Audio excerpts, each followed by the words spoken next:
Welcome to Resilient Living TV. I'm your host, Dr. Kat Smith, and here's where I give you tips and information, and we bring on expert guests to help you build the life that you deserve by being resilient and accepting the change that life brings you so that you can overcome and you can use that opportunity for growth. Okay, so today my guest is Tarsha Polk. She is the marketing lady, and she is also a personal brand strategist, an international speaker, and author. Now, I'm going to have to read, she has a list of accomplishments, so I'm going to have to read them for you. Now, she has 2 books. The first one is Beyond the Business Card, Strategic Networking for Success. And her other book, which we're going to talk about today, is Making an Impact. It's how to build a powerful professional brand. Okay? Now, she started out in 2003, and now with 20 years experience in business marketing, entrepreneurial expertise, sales and training. I mean, she's got a list of the stuff that she does for her clients, okay? She has helped thousands of businesses across the country through her coaching, her speaking engagements, and her training.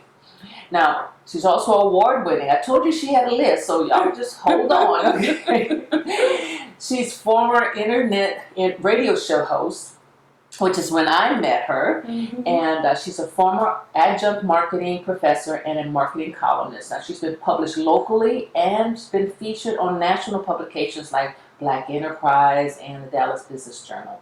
So she has the expertise. She's done the work, okay? She's done the work. So she knows a little bit about resilience.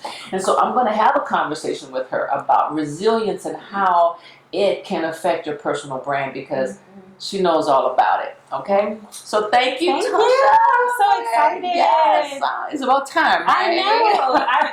I can remember actually the first time we actually personally met. I think it was one of my events that you came to. Yeah. Exactly. Yeah. So it's been a while. It has been a while. And we cross paths all the time because we have a lot of the same interests and we're doing the same businesses, you know, we're just working out jet, you know, like some people say. But anyway, we're going to talk about this because resilience is really my foundation, and we all have gone through stuff to get to where we are at this given moment. So we're going to talk to Tarsha because, you know, I know, okay, so it's clear with all that I read about you that you have had to do the work, like I said. So tell us a story to start off of something that you had to go through to get to where you are today.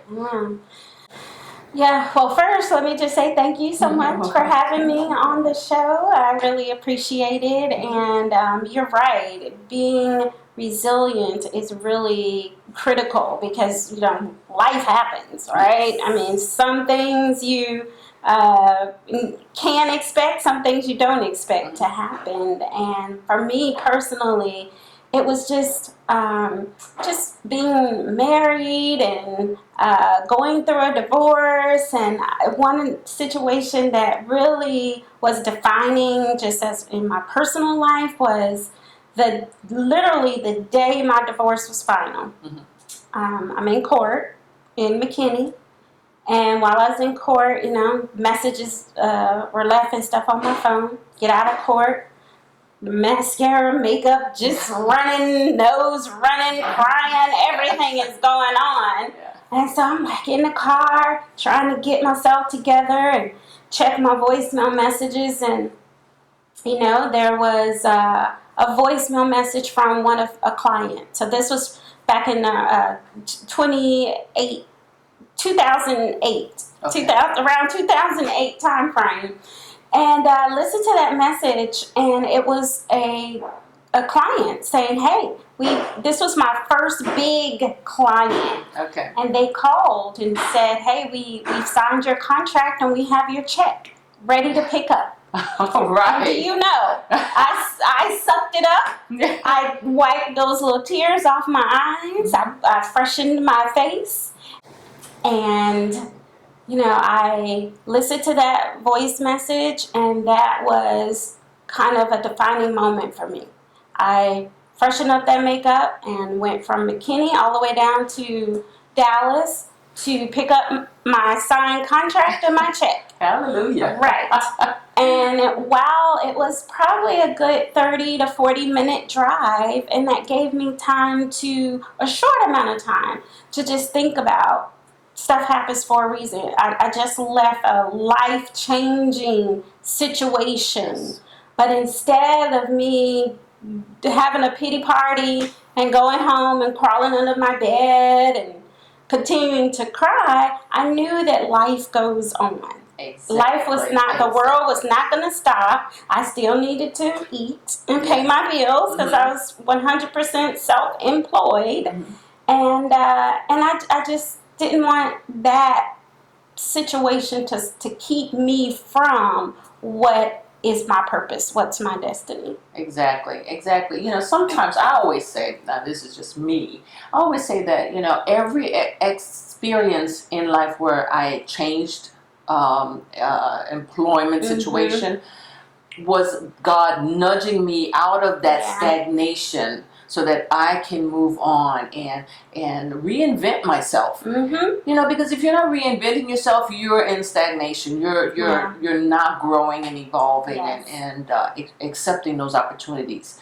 And so that's what you did. So see, I know you know a little bit about resilience. A little bit.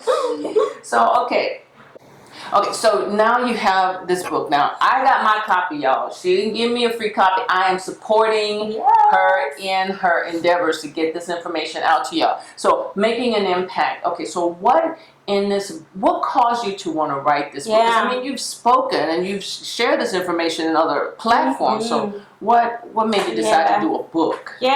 So really, it was just the right time. I have been an entrepreneur for the last 16 years. And about 11 of those 16 years, I had the brand The Marketing Lady.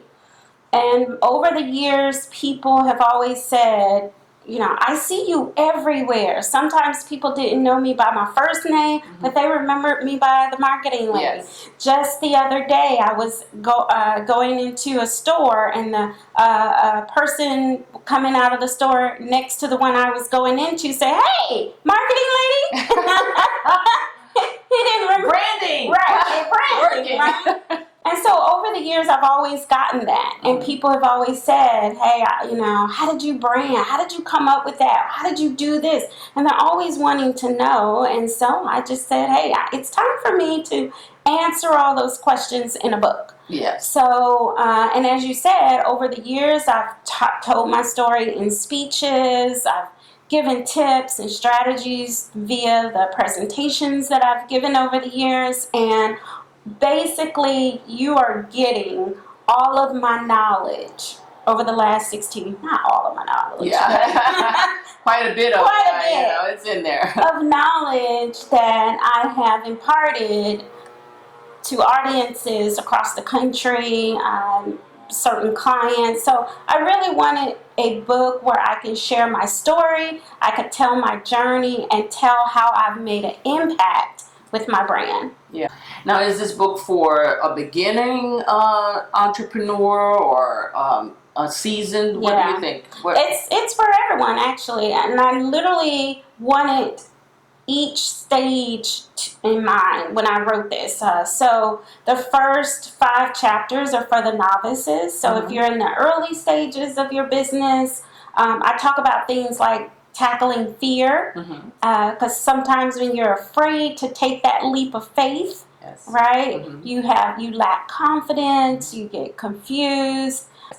So I could really talk about overcoming your fear, understanding your purpose, what is your why. Yeah. So before I even talk about branding or marketing or entrepreneurship, I really focus on that individual, some internal. Yeah. And then in that beginning stage of the first 5 chapters, I talk more about the internal brand before I talk about the external. Chapters 6 through 9 is really for those that have a brand and they're really looking to elevate that brand. They're trying to get more awareness. Whether that, hey, I want to do a online TV show or a podcast. You know, when we met and I had my podcast on Blog Talk Radio, that was what, like 10? That's 10 years ago? Yeah. So I was at this conference and they had a session on podcasting. And they were talking about the various equipment and different things. And I stood up and I said, oh yeah, when I had my podcast, I had this little old mixing board. Yeah. And they looked at me like, how long ago was that? And they was like, oh my gosh, you're like ancient. So I talk about, so for those that are already in business or you have a brand, chapters 6 through 9 are really for you because it's more about creating more brand awareness. So I get into the marketing, the networking, your brand messaging, and then the last part, chapters 10 through 12 are really for those who are a little seasoned. They have a brand. Maybe their brand is stale. They're not quite sure what to do. They may be ready to reinvent themselves. Yes. And so I really talk about what their shape is. And so this is something, an acronym that I was listening to a sermon once, and the pastor used that acronym. And so I was like, I like that acronym. And so in his sermon, he talked about the shape that you came into this world with is not the shape you have to continue to be. And so for me with personal branding, it is the shape that you initially started does not have to be the shape your brand evolves in, so that your brand is always evolving. Exactly. And so I talk about if you're a seasoned entrepreneur, what's your specialness? Are you really marketing and highlighting what makes you different, unique, and special? And then are you really pursuing your heart's desire? You know, the things that you're passionate about. And at this point of being in business, oftentimes entrepreneurs have this ego of, I know what I'm doing, I know everything. So there's this attitude, right? And so I talk about part of your shape is your attitude. What is the attitude you are exuding with the world? And then P is potential. Oftentimes we're so busy trying to be like somebody else. And have a speaking engagement and topics like somebody else, or you know, even so close to even branding like somebody else, that we are missing out on our own unique potential because we're so busy trying to focus on other people. And then the last part of shape is the expertise.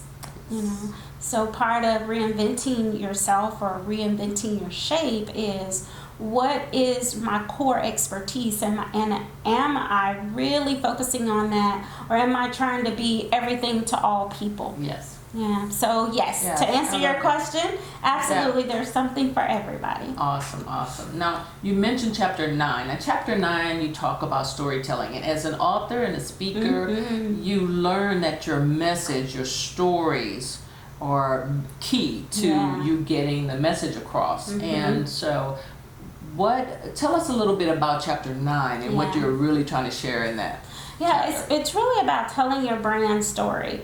And while telling your brand story involves you being very authentic and sharing, just like I shared with you the day of my divorce, I'm walking out of court, you know, mascara, makeup, looking crazy. And that's part of defining who I am. But as a company brand, it's important that we don't always show the good side of things, right? That we really show what the internal. So I talk about different ways of sharing that brand message.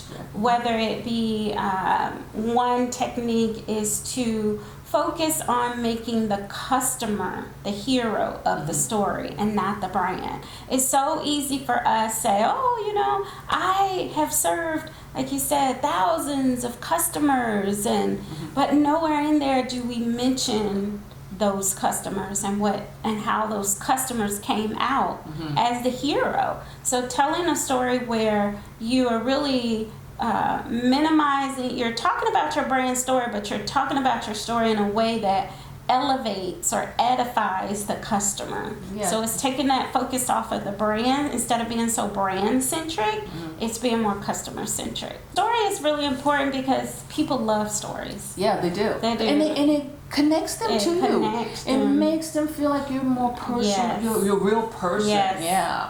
And sometimes they could see themselves, or they know somebody else that might have experienced something like that. Like I just shared my story. I'm sure somebody who's listening is like, well, my experience, I didn't get a check, not from a client, but it might have been on another end. So, there's always someone who can that relate to your story. Exactly. And so it's really important for brands to identify, one, what is really the problem that your customer has, and then how does your brand help that customer solve that problem in its own unique way. Yes, exactly. Well, unlike me, that when I walk into a room because of my height, I stand out in the crowd.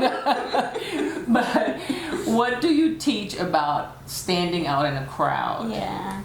So there's a lot of things. People can stand out. It could be a physical way of standing out, whether it's height. I mean, some people really want to stand out and they dye their hair green or red. So there's a lot of different ways to stand out physically.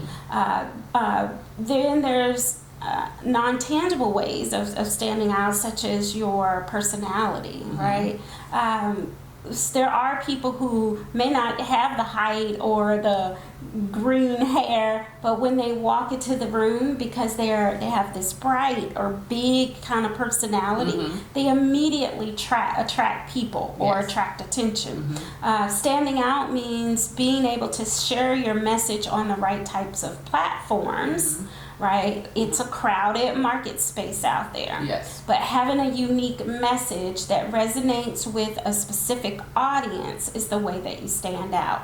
Yes. So from your marketing messages, the types of stories that you tell, standing out on those platforms, the social media platforms, it could be something as simple as a hook or a little tagline or jingle that you have that really makes you more memorable than someone else. And that's why I came up with the marketing lady. It's like marketing is a crowded space. Yes. And there are tons of more established marketing firms, larger marketing firms that their brand names aren't that memorable, but the marketing lady is. Yeah. It's kind of like you see that commercial on television. You like the commercial, but you're like, oh, I don't remember what they were selling. Right. So it's very important to brand appropriately. Okay, so we've heard that money is you need money to make money. Yeah. Okay, but for some of us, this could be kind of like a challenge. Yeah. But you need to invest in your brand. So tell us a little bit about the investing in ourselves. Yeah. So I really firmly believe that my audience is usually solopreneurs, so they are the brand, right? Yeah. So you have those people who are the brands, and then you have products. That's the brand. And so for me, it's more around investing in yourself. Right, and that could be personal or professional development, right there. It could be investing in getting a wardrobe stylist. I had a client once who her favorite color was black. I mean, that was just her favorite color. Her website was black and white. She always wore black clothing. Her business card, everything was kind of black and white, which is nothing is wrong with that, but it did not match her personality. Okay. So she had to invest in hiring a wardrobe consultant to really pick out colors that fit her personality. Yes. But she was a personal trainer and a wellness coach. Okay. And so black and white just didn't fit. Just didn't shouldn't fit. Because there is a psychology of color. Exactly. Yes. It's like you're trying to motivate people. Well, black and white is not that kind of motivation. That could be like very, you know, people like seeing black and white, true enough, but, you know, it could be very depressing. Some people think black is evil, some think, you know, white is pure, but I mean, what is the message that correlates with those colors? Yes. So she eventually had to rebrand because the colors just didn't reflect her message. It didn't reflect her personality, and like you said, it probably was discouraging people from working with her just because of the messages the colors was sending. But you do have to make money, spend money to make money. And your website has to be, you know, modernized and up to date, and it has to reflect also. While there are several affordable ways to have consistency with your brand, from your website, business cards, all of your marketing collateral, your social media, all of those things should have the same consistency in terms of colors, symbols, fonts, things like that. And those are some of the basic things of branding. And I really tell people from the beginning, or even if you're rebranding, invest in it, doing it right the first time. Exactly. Instead of having to go back and believe me, I've experienced it myself.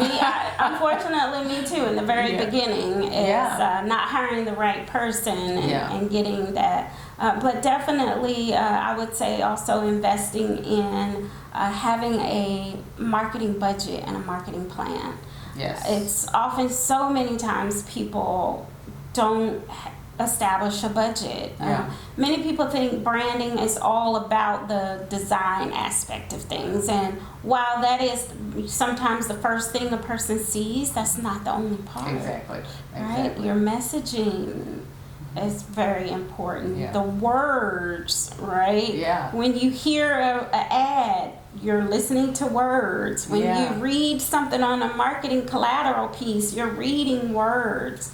So if your words, the way your messaging is not telling a story or positioning your brand in a way that is top of mind, then you have wasted a lot of money. Because I've seen some really nice marketing collateral. I met this woman, she's in the commercial real estate industry, and she was so proud of her marketing collateral. I mean, it had like the double fold out this way and had her picture. It was packed with a lot of words. It looked really, really pretty. And I wasn't her right audience, so I was like, I know this is very expensive and I'd hate to keep it because I am not your target audience. And I would throw it away. Yes, exactly. And I wouldn't want to do that. I literally told her that. So she did the right thing by investing in some good marketing pieces. But it was so heavy on copy, and it didn't really tell what the benefits were, what advantages the person would have. It was really just, we've been here for 25 years and this, that, and that. Well, one example of good copywriting is commercials. They've got 30 seconds, some half a minute or a minute to lay it all out and, you know, create that desire for that product. So, you know, when you can think about, okay, if I only had this much time, how can I put all of the good stuff in that to really make people act on that information? So it's funny that you even mentioned the commercials, because in my book I talk about, I believe it's chapter 9 or 10, it's part of the brand messaging, is there's a formula that's been around forever. It's AIDA, A-I-D-A, and that's attention. So your marketing message or your commercial or your ad has to first grab their attention. Nowadays, our attention span is less than a goldfish. The goldfish, I believe, attention span is 8 seconds. Our attention span is like 6 seconds, right? So the first thing is you got to grab their attention. So with your message, your collateral, and then the I is interest. So that message has to be interesting enough, and it has to speak to whatever their desires are. right? So what do they want? What do they need? And then it's the awareness part of it. Awesome. So, yeah. I like these little acronyms she uses. Well, it make me have to brush up on my branding. Okay, so there are some entrepreneurs. Let me see. Entrepreneurs, coaches, and all that. Okay, so you were talking about you work with a lot of solopreneurs, and that can be very lonely because writing and being in a business by yourself, being a solopreneur, that can be very lonely. So how do you encourage them to get out and network? Because that's one way to get out of the office and meet people, but because the loneliness can kind of make you sad, and it can be fearful. I mean, people think of sales and they're going, "Oh, I'm not good at sales," and they cringe. But how do you kind of encourage people to get out there and network? Networking is one of my most popular topics. I dedicate 2 chapters in my book about that. So one of the first things I talk about is identifying your networking personality. Okay. If you've ever taken any kind of personality test, Myers-Briggs or 360, they have the ones with the animals. So I focus on the one with the animals. And so I say, what is your networking personality? So for example, my personality is I'm more of like a social butterfly. So when I go to a networking event, I don't want to just stand on the wall. I want to talk to as many people as I want to. But then you have those personalities that might be a lion. A lion is they dominate. They walk into the room, they're like, roar. They're going to dominate the conversation. People might be very intimidated. So it's important to know what your networking style is, because that reflects your personal brand. So in there, I talk about the different networking personalities and the strengths and weaknesses of those personalities. Okay, so in your book, you say it's for everybody. Yes. The book, Making an Impact. I'm going to keep referring to the book because we really want you to support her and get this book. And I mean, it's an investment in you. We already talked about that. So you encourage entrepreneurs on their branding, but what really should they focus on, especially seasoned people? If you can give them one little nugget of information, the seasoned entrepreneurs. What their influencer style is. So I talk about the various influencing styles. So as a brand, you want your brand to make an impact, and in order to make an impact, you're going to influence your customers, your stakeholders, or maybe even the community. So understanding, how do I influence those stakeholders, those customers? So am I more inspiring? Your influencer style. So if you're more an inspiring person, more likely you're more visionary. You might be that eye in the disc. If you've ever taken the disc personality, the eye is inspiring. So your your influencer style is that I'm going to inspire people. And so that means you want to tell a lot of stories, right? You want to, not just the brand story, but client success stories. So you want to inspire people. Maybe your influencer style is that person that knows how to bring people together. All right, so that's one of the big things, I think, if you're an existing brand, is figure out what your influencer style is and do that in everything, right? Everything you do. So from your podcast, from your speeches, from your images that you use in your social media posts, even the storyline behind your messaging. It needs to have that inspirational type of tone, because that's what your brand is. It's more of an inspiring type of brand. With that being said, what's next for the marketing lady? Well, I have been just doing a lot of interviews, promoting the book. I'll be in Houston. So if you're in the Houston area, November 2nd at the Tasting Room at Uptown Park, 3 to 6 p.m. I am doing a workshop and book signing there with myself and 2 other people in the branding and marketing field. So I have that going on. And book number 2 is kind of in the back, or book number 3 rather, is in the back of my head. And so I'll start working on that sometime in the spring. and work on that. And I'll probably start this workshop because people are like, hey, you know, the book is good. It's a lot of great tips. I think I need to come to a workshop Yes.